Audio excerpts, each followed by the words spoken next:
Nouvelle fonctionnalité, donc faisabilité de nomenclature, donc qui a pour objectif de pouvoir permettre d'avoir une vision de la disponibilité de l'ensemble des composants pour un produit, et ce avant de pouvoir lancer une fabrication où on aura une vision des manquants, on pourra voir la première dispo de ces composants. Donc on va pouvoir retrouver cette fonction dans la consultation du menu stock. Donc, on va pouvoir choisir l'alternative sur laquelle on souhaite faire l'analyse. On va indiquer le produit sur lequel on va faire cette analyse. Donc, on a par défaut la quantité économique de production qui s'affiche, qu'on peut modifier.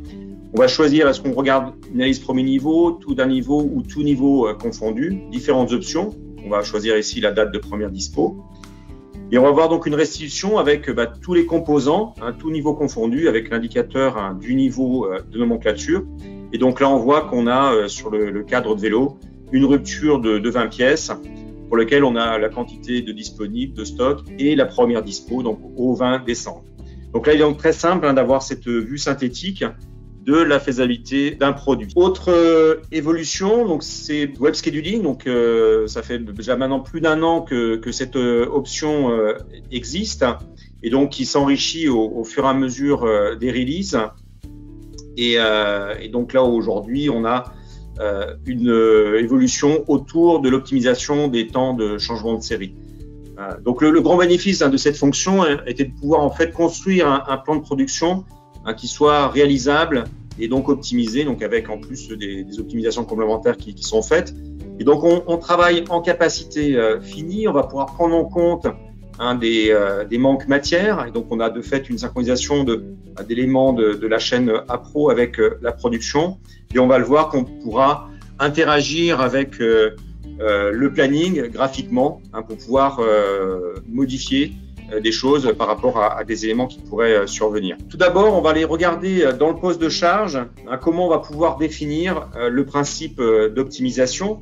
Donc, chaque poste de charge va avoir sa propre optimisation. Donc, on va prendre sur un poste de peinture. Donc, on a une nouvelle section qui est définie. On va indiquer ici le code d'optimisation. Donc, cette optimisation va s'appuyer sur des matrices, donc ici sur une notion de couleur.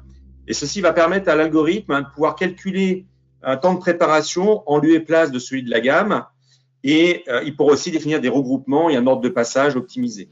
Donc on a des matrices qui s'appuient sur des attributs, donc ici la couleur, donc c'est des attributs qu'on aura sur les articles, et cet attribut, en fonction de si on a une couleur identique, on n'a pas de temps de nettoyage. Si on a un attribut différent, on a 3 heures, et puis en fonction des changements de couleur, on peut avoir des temps de nettoyage qui peuvent être différents.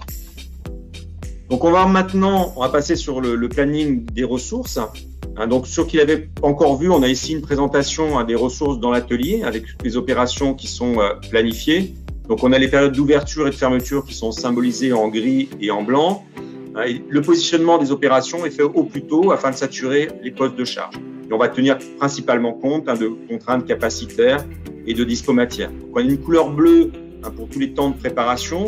Le vert va indiquer que les bons sont bien placés par rapport à une date de fin qui est attendue, et le rouge, c'est qu'on est en retard. Donc, si on clique sur une opération, on voit ici le Gantt de l'opération, en fait, le passage de toutes les opérations sur les différents postes de charge.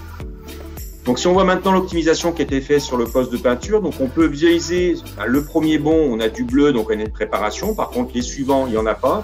Si on revient sur une deuxième groupe, on retrouve un temps de préparation et après, on n'en a pas. Troisième séquence, identique. Sur le même principe. Donc, si on regarde sur la partie inférieure où on a la liste des opérations qui sont filtrées sur le poste de charge, si on le trie par rapport à la date de début d'ordo, donc là je retrouve la séquence de passage sur mon poste et on voit ici l'attribut de couleur qui est associé à l'article, et donc je constate que l'ordonnancement a regroupé les couleurs, optimisé l'ordre de passage pour minimiser les temps de réglage. Donc on a d'abord les rouges qui sont passés, après les bleus, et en dernier lieu, on a les jaunes qui sont passés. Donc, je peux intervenir dans le planning par un drag and drop pour déplacer une opération. Donc, je la sélectionne et je la déplace et je vais l'insérer entre deux opérations. Et on voit que automatiquement, le système a recalculé un temps de préparation parce que du coup, on n'a pas la même couleur. Et donc, on voit vraiment que le système automatiquement permet de recalculer ces temps de préparation. Donc, on constate que vraiment, on a un ordonnancement qui calcule dynamiquement ces temps de préparation et donc qui va donc aider à optimiser les temps improductifs que l'on va avoir. Passons maintenant sur les nouvelles fonctionnalités autour de la gestion d'affaires. Donc, on a une première déjà sur la partie de saisie de temps, la timesheet. Donc, cette saisie, donc on a fait une feuille de saisie hebdo qui est arrivée sur la release en début d'année.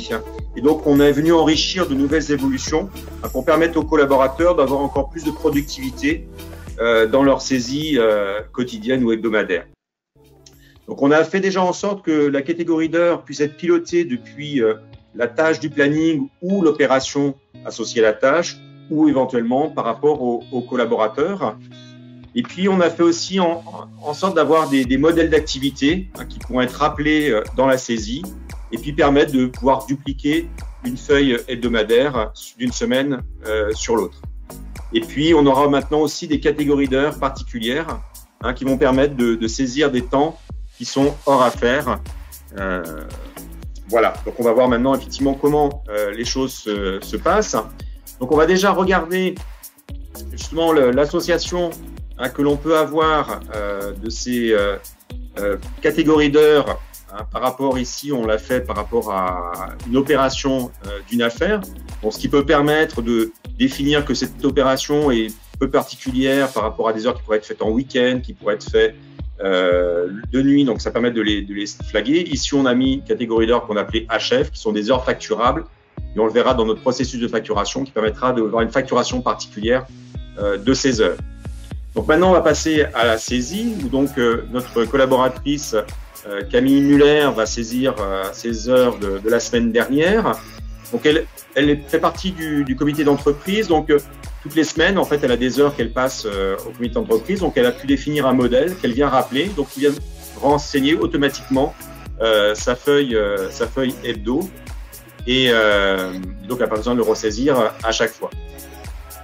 Elle était aussi absente 2 jours cette semaine-là, donc elle était en RTT, donc elle va pouvoir rappeler une catégorie d'heures type RTT, et donc elle va juste avoir à venir renseigner les 8 heures d'absence le mardi, les 8 heures d'absence le mercredi.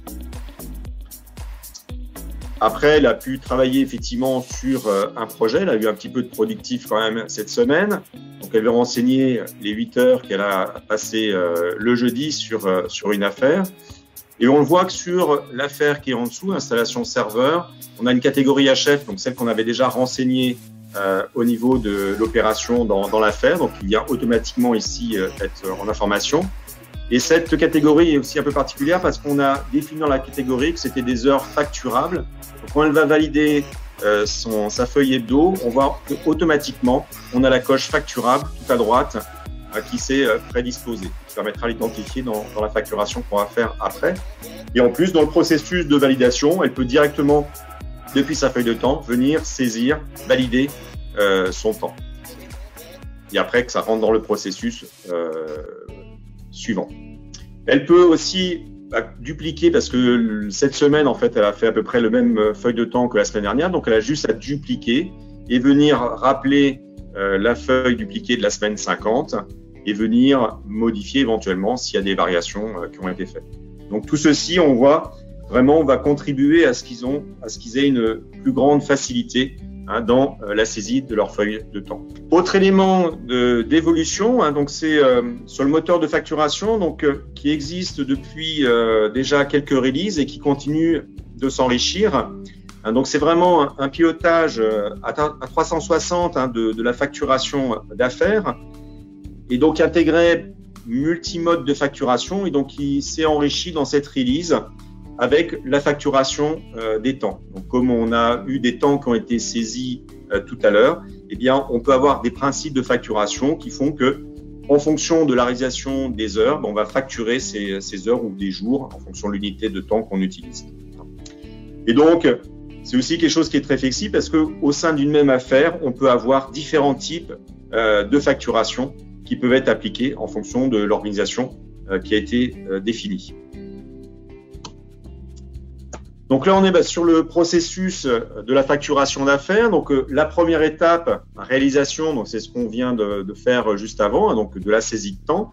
Et à partir de là, on va pouvoir gérer l'avancement de ce qui a été réalisé, hein, de façon à pouvoir générer l'élément d'échéance que l'on doit facturer. Et après, on aura une étape de facturation. Donc, on va rentrer maintenant dans l'affaire et dans le moniteur de facturation. Donc, c'est là où on a toute la synthèse qui nous permet de pouvoir piloter notre facturation. Donc, on retrouve dans la partie supérieure les éléments de ma commande, où là, j'ai 3 lignes de commande. Et chacune de ces lignes, en fait, a un mode de facturation qui est différent. La première ligne, on est sur un mode au jalon. La deuxième, sur de l'avancement. Et la troisième, sur la facturation des temps, celle qu'on va regarder. On a des petits icônes hein, qui les identifient de différentes façons. Puis, on a un mode de facturation à droite aussi qui apparaît. Et donc, le rattachement aussi de ce principe de facturation peut être fait sur l'affaire par rapport à des tâches ou par rapport au budget. Donc, dans notre contexte ici, on a fait un rattachement par rapport au budget. Et donc là, on voit effectivement sur ma ligne budgétaire, on voit qu'on a un mode de facturation qui est de type facturation des temps. Donc maintenant, on va passer à l'étape où on va préparer notre facturation. Donc on a différentes situations qui sont sur l'avancement, sur les temps, sur les jalons. Donc là, on va aller sur la situation des temps et on voit que dans notre situation de temps, au mois d'août, on a déjà une facturation qui a été faite. En fait, on a une icône qui est en vert, c'est-à-dire que la chose est déjà facturée. Et puis, sur décembre, l'icône est orange, c'est-à-dire qu'on a de la facturation à réaliser. Donc voilà, tous les éléments qui sont prédisposés dans le tableau. Et on a possibilité de pouvoir contrôler par rapport à ce qui est proposé, c'est de vérifier effectivement les temps correspondant à ce qu'on doit facturer. Donc on retrouve toute une partie de temps qui sont facturables. Donc ça c'est aussi en fonction du paramétrage. Soit on dit à partir du moment où le collaborateur a validé ses temps, on le rend facturable, ou après ça peut être dans des étapes suivantes du processus de validation des heures. Donc ça permet de contrôler effectivement les temps qui sont facturables. Donc on peut éventuellement refuser, les exclure de cette facturation. On peut encore modifier la quantité qu'on facture et puis éventuellement aussi changer la période de facturation pour peut-être le refacturer que le mois suivant. Et puis on retrouve bien sûr en dessous tous les temps qui seraient en attente de validation pour effectivement peut-être pousser la validation. Et puis on peut avoir des temps qui pourraient être indiqués comme étant non facturables. On peut éventuellement re-rentrer en étant des temps qui soient facturables. Donc il suffit de cocher et ils deviendront facturables. Donc de fait, l'ensemble de ces heures se retrouve ici consolidé. Donc on a nos 4 heures qu'on peut encore éventuellement modifier dans ce tableau. Et ici, il ne suffit plus que de cocher notre préparation pour valider et créer l'échéance de facturation. Donc à partir du moment où cette échéance de facturation a été préparée, on va pouvoir maintenant passer à l'étape suivante, qui sera donc de faire la facturation. Donc, soit on va utiliser le moteur de facturation, donc qui va prendre en masse l'ensemble des éléments de facturation à faire, ou on peut le faire de façon unitaire. Ce qu'on va faire ici, on va créer la facture directement, et ce qui permettra de voir justement les éléments qui sont rappelés. Donc, on va se mettre au 31/12 de façon à prendre tout ce qui sera facturé sur le mois de décembre pour mon client Cybertech. Et du coup, dans le tiroir des échéances, je vais retrouver les échéances qui sont facturables. Donc, je vais me contenter de prendre uniquement la commande que je viens de traiter. Et du coup, je retrouve dans ma facture la ligne avec les 4 heures que j'ai préparées qui sont ici facturables. Et donc là, je vais générer la facture. Donc, on voit ici que de façon relativement simple, on peut comme ça suivre toute la facturation de temps que l'on a à faire et de fait pouvoir s'assurer qu'on soit certain de facturer ce qui doit être facturé et donc de ne rien oublier.